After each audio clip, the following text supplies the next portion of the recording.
सो hey guys what's up. तो कैसे हो आप लोग? होप कि सब लोग अच्छे होंगे। तो यार आप लोगों ने नोटिस किया होगा कि मैं बहुत दिनों से कोई नॉर्मल या मिस्टीरियस या फैक्ट वीडियो अपलोड नहीं कर रहा हूँ, और डोरेमोन की तो खासकर वीडियोस नहीं आ पा रही हैं। पर कोई बात नहीं, ये वीडियो आपको हैरान करने वाली है एंड आप इस वीडियो को देखने के बाद कुछ मिस्टीरियस रियलिटी के बारे में जान पाओगे, जो कि शायद आप कभी अपनी जिंदगी में नहीं जान पाते हैं। तो अगर आपको कुछ खाने पीने के लिए लेना है तो प्लीज पहले ले लो, फिर मत बोलना कि वीडियो छोड़कर जाने का मन नहीं कर रहा है, क्योंकि इस वीडियो में मैं आपको टोटली डोरेमोन के बारे में बताने वाला हूँ। और इस वीडियो में मैं ये प्रूफ करूंगा कि डोरेमोन असलियत में था, और क्या पता शायद अभी भी हो। वैसे तो मैंने मेरी शॉर्ट्स वीडियो में इसके ऊपर कुछ बातें कवर की है, बट कई लोगों ने रिक्वेस्ट की थी कि इस टॉपिक को एक लॉन्ग वीडियो में कवर किया जाए। तो लो अब करते हैं कवर एंड करते हैं अपनी बातचीत शुरू। तो वो दिन था 13 अप्रैल 2022। उस दिन ट्विटर पर एक मिस्टीरियस पोस्ट की गई जिसमें लिखा था हमें समुद्र की गहराई में डोरेमोन मिला, और उसके साथ उस डोरेमोन की फोटो भी अटैच की गई थी। एक्चुअली उस दिन दो डाइवर्स एक ओशन में डाइविंग कर रहे थे एंड तभी उन्हें एक डॉल दिखाई दी जो कि नीले रंग की थी।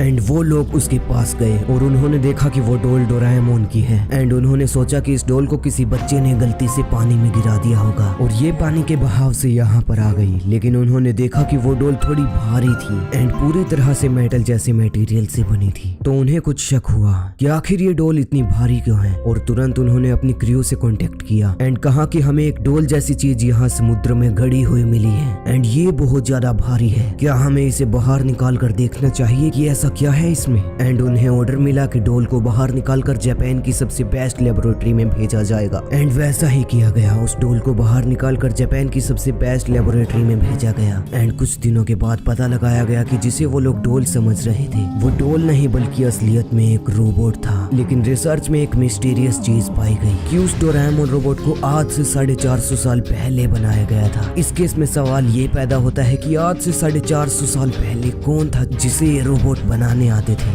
वेल, कोई भी नहीं। तो क्या इसका मतलब ये है कि डोरेमोन रोबोट फ्यूचर से आया था? तो इस केस में हाँ कहना शायद गलत नहीं होगा, क्योंकि एक बार को हम मान सकते हैं कि 450 साल पहले भी कोई मास्टरमाइंड हो जिसने ये मशीन बना दी हो। पर कंफ्यूजन तो वहाँ से क्रिएट हुई जब रिसर्चर्स ने बताया कि इस रोबोट को बनाने में जो टेक्नोलॉजी यूज की गई है वो आज की टेक्नोलॉजी से भी बहुत ज्यादा एडवांस है। मतलब जो टेक्नोलॉजी आज तक भी डिस्कवर नहीं की गई उस टेक्नोलॉजी को यूज करके 450 साल पहले ये रोबोट कोई कैसे बना सकता है। इसका मतलब तो ये हुआ कि या तो ये रोबोट फ्यूचर से आया है या फिर इसको बनाने वाला क्रिएटर फ्यूचर से पास्ट में आया था। लेकिन इस पर बात करने से पहले हमें ये जानना होगा कि क्या डोरेमोन कभी सच में एग्जिस्ट करता था। तो देखिए, एक थ्योरी के हिसाब से ये कहा जाता है कि डोरेमोन एक एक्चुअल रोबोट था जो कि फ्यूचर से पास्ट में आया था। लेकिन डोरेमोन सीरीज की तरह डोरेमोन 21st सेंचुरी में नहीं 20th सेंचुरी में आया था। अब यहाँ पर क्वेश्चन ये है कि डोरेमोन सीरीज 1960s में लिखी गई थी फुजिको या फुजियो के थ्रू, और इस स्टोरी में सब फ्यूचर की बातों के बारे में जिक्र किया गया है। पर आखिर कैसे किसी ऐसे इंसान को फ्यूचर के बारे में इतना सब पता जिसकी डेथ 1966 में ही हो गई थी? फ्यूचर के बारे में इतना सब तो उसी इंसान को पता होगा जो कभी फ्यूचर गया हो।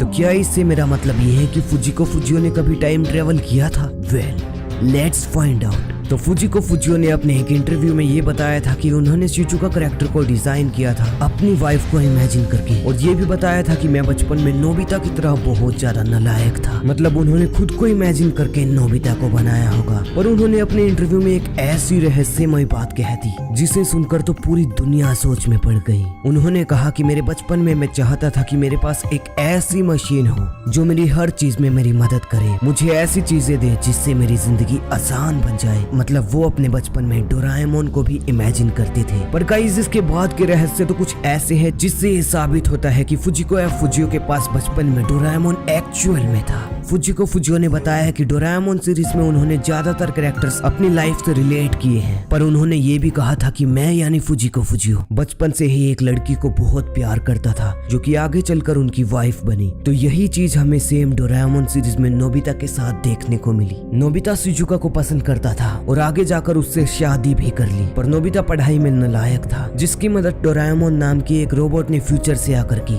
तो क्या पता फुजिको फुजियो की भी मदद किसी ऐसे ही रोबोट ने फ्यूचर से आकर की हो जिससे उनकी जिंदगी में काफी ज्यादा बदलाव आए हो और वो नालायक से होशियार बन गए हो। और क्या पता फुजिको फुजियो कभी चाहते ही नहीं थे कि वो इस बात को रिवील करे कि उनकी लाइफ में डोरेमोन है, पर दुनिया के सामने अपनी लाइफ सीक्रेट्स के हिंट के तौर पर डोरेमोन सीरीज बना दी। इस चीज को प्रूफ करने के लिए भी हमारे पास एक छोटा सा एविडेंस एलियंस है। डोरेमोन की एक फैन मेड मांगा है जिसमें दिखाया गया है कि डोरेमोन की बैटरी खत्म हो जाती है एंड उसके बाद नोबिता डिसाइड करता है कि वो डोरेमोन की न्यू बैटरी बनाकर उसे दोबारा से जिंदा करेगा एंड ये करने में उसे बहुत ज्यादा साल लग जाते हैं, इतने कि वो बूढ़ा तक हो जाता है। ऐसी ही सिमिलर चीजें हमें फुजिको फुजियो की लाइफ में देखने को मिली, जैसे कि अब क्या पता जो डोरेमोन डेड रोबोट हमें समुद्र में मिला है वो फुजिको फुजियो के बचपन में भी होगा और किसी कारण से वो मर गया या खराब हो गया हो। एंड मांगा के अंदर नोबिता डोरेमोन को जिंदा करता है बैटरी के थ्रू एंड रियल लाइफ में फुजिको फुजियो ने डोरेमोन को जिंदा किया मांगा के थ्रू।